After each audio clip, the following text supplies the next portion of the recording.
Bom dia, pessoal, tudo bem? Bom, todas essas aulas anteriores, nos trouxeram a esse ponto crucial, que é a estequiometria, tá? Então, o fato de vocês fazerem um trabalho sobre produzir brigadeiros e sobre entender as proporções das quantidades de cada ingrediente, o fato de nós aprendermos a calcular todas as fórmulas empíricas, as fórmulas moleculares, tudo isso nos trouxe até aqui, tá? Que é uma parte crucial, na química, uma parte essencial e que vocês precisam realmente compreender para poder enfrentar os vestibulares e até, algumas universidades que vocês vão encontrar, tá? Que vocês possam escolher aí. Então, qualquer curso que vocês escolham, na área de medicina, na área de nutrição, qualquer área que tenha um mínimo de química, esse mínimo é a estequiometria, tá? Então, vamos começar a aula de hoje.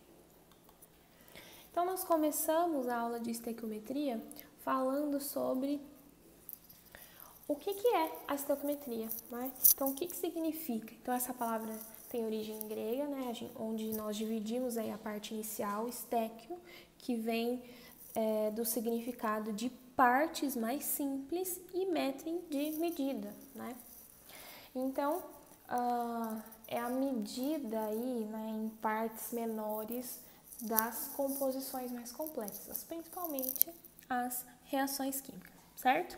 Então, ela nada mais é do que o cálculo das quantidades das substâncias envolvidas numa reação química, ok?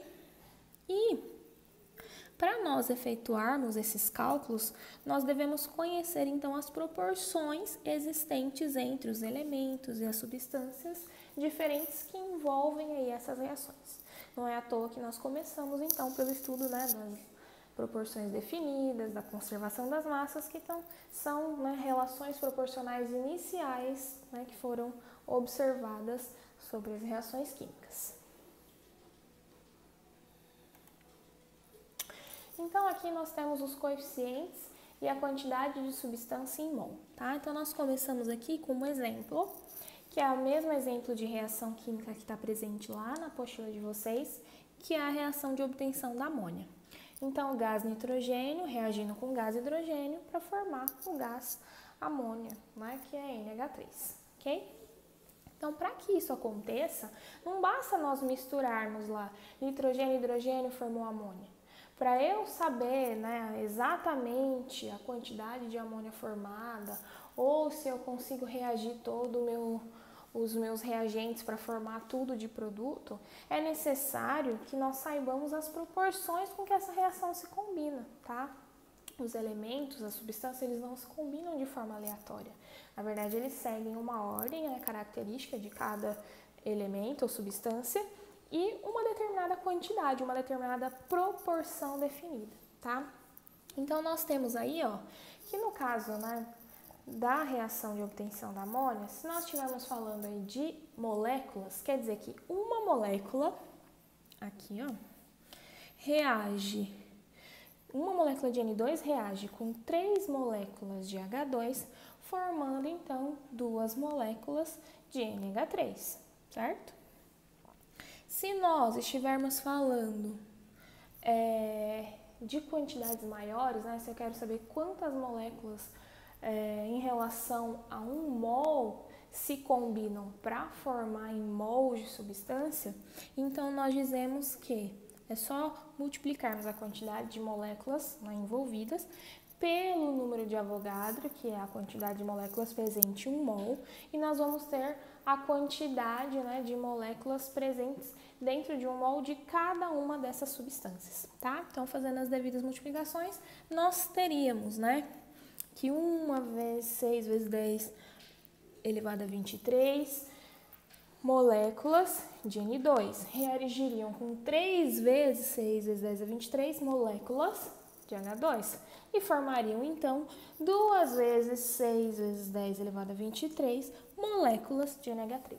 O que significa isso? Significa que nós chegamos nas quantidades molares das substâncias que precisam reagir para formar, então, a amônia, tá? Ou seja, falando em termos de mols, nós temos que 1 1 mol de N2 reage então com 3 mols de H2, desculpa, para formar então 2 mols de NH3, tá? Então, essa é a relação proporcional desde moléculas até o número de mols para a reação de formação da amônia. Isso nos permite concluir, então, que essas conclusões, essas definições, elas se aplicam para todo e qualquer tipo de reação química, ok? Então, a quantidade de matéria, né, que é o mol, ela pode ser expressa em outras grandezas. A gente já viu isso em aulas anteriores, né, quando a gente fez as primeiras relações nas nossas primeiras aulas, inclusive presenciais esse ano, tá? Então, essas expressões, elas podem ser dadas em massa, quando a gente tem a massa molar, elas podem ser dadas em volume, quando temos o volume molar, e em número de moléculas, né, relacionando lá o número de Avogadro, tá?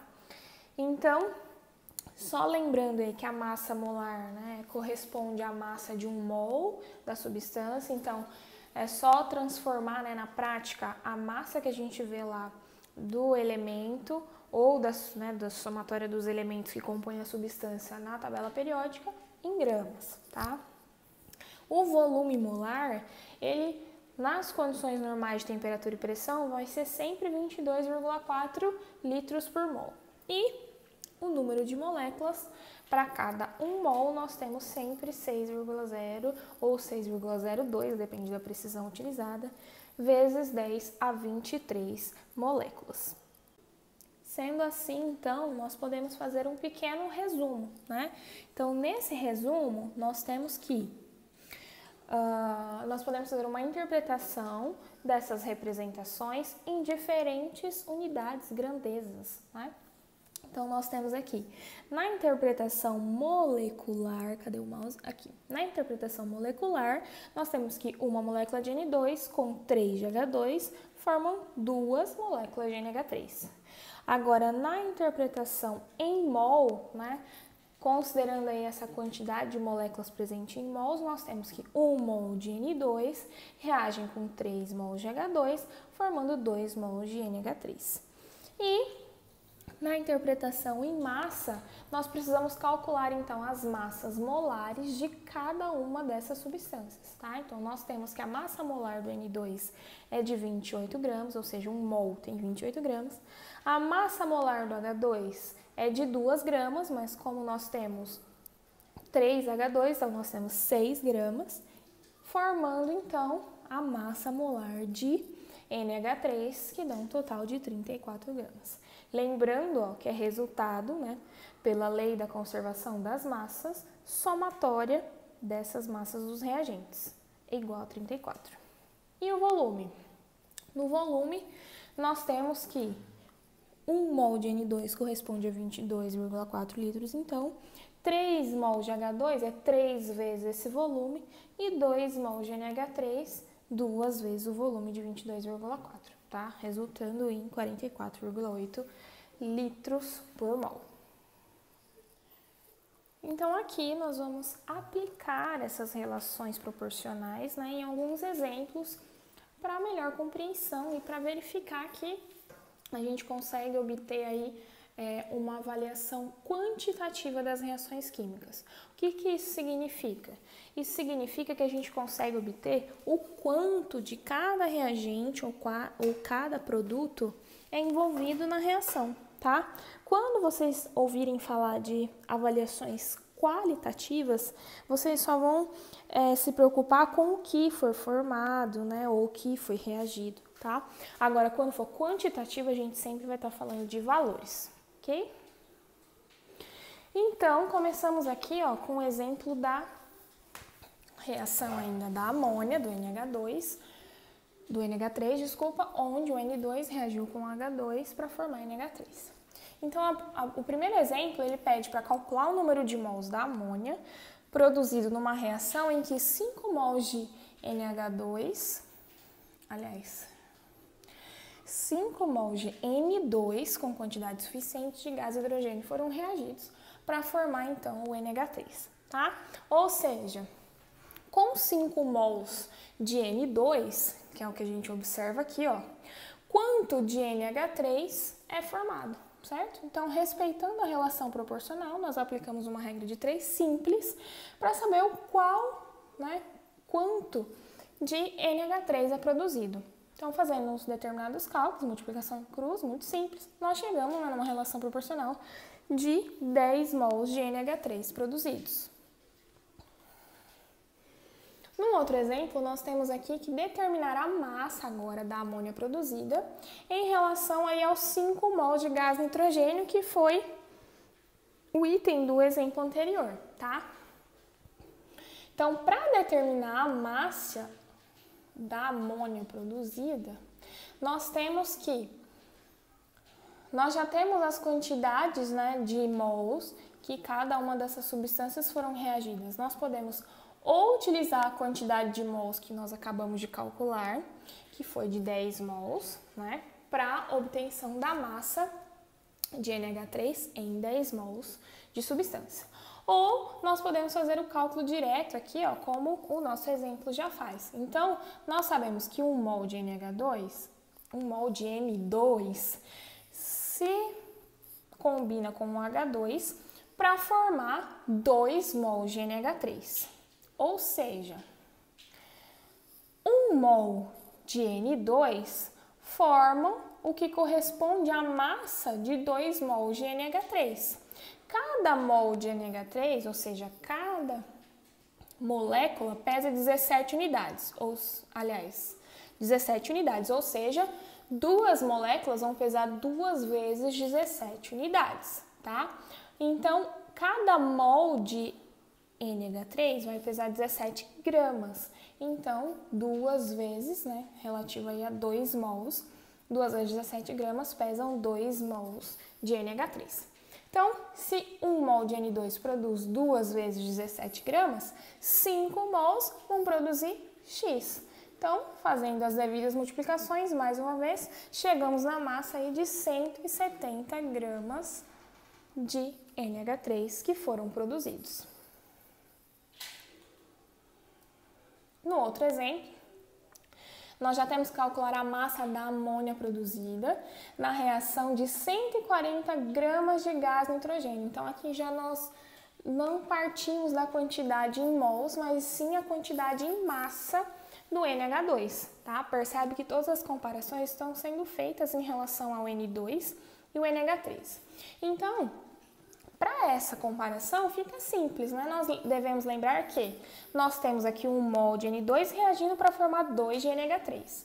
E nós devemos lembrar que 1 mol de N2 tem uma massa de 28 gramas, ou seja, 28 gramas de N2 formam 2 vezes 17 gramas de NH3. 140 gramas de N2 vão formar quanto em massa de NH3? Certo? Então, fazendo os devidos cálculos, chegamos mais uma vez aí à massa de 170 gramas de NH3. E por fim, o último exemplo está falando de volume molar, claro que não poderia faltar, Então, aqui é para determinar o volume molar da amônia, que é o NH3, nas condições de temperatura e pressão, na CNTP, que foram produzidos, numa reação em que foram usados 140 gramas de gás nitrogênio, ou seja, o gás N2, com quantidade suficiente de gás hidrogênio, tá? Isso significa que é uma reação equilibrada, O tanto de nitrogênio para a quantidade necessária de hidrogênio.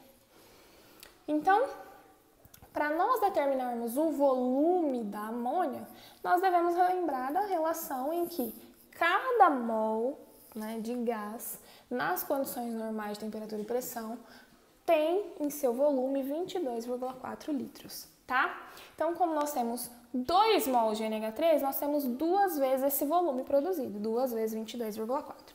Ou seja, nós sabemos que 28 gramas de N2 produzem, que é a massa de 1 mol, produzem 2 vezes 22,4, que é o volume aqui de 1 mol de gás, tá? 140 gramas de N2 vão produzir quanto em volume? Mais uma vez, fazendo os cálculos simples de multiplicação, chegamos aí num valor total de 224 litros de NH3. tá? Então, o que eu quero que vocês percebam aqui? As relações proporcionais em qualquer reação química são sempre aplicáveis, tá? É por isso que a gente tem a estequiometria, por isso que nós temos as leis ponderais, porque são relações que nós encontramos entre, né, as diversas reações químicas existentes, independente de sua natureza, tá? A única coisa que varia é o quanto que cada substância precisa, né, para reagir com outra, a quantidade de energia, as condições de reação. Tudo isso é modificado, mas isso depende sempre da natureza das substâncias, certo? Então, vamos aos exercícios para aplicar o que a gente aprendeu na aula de hoje.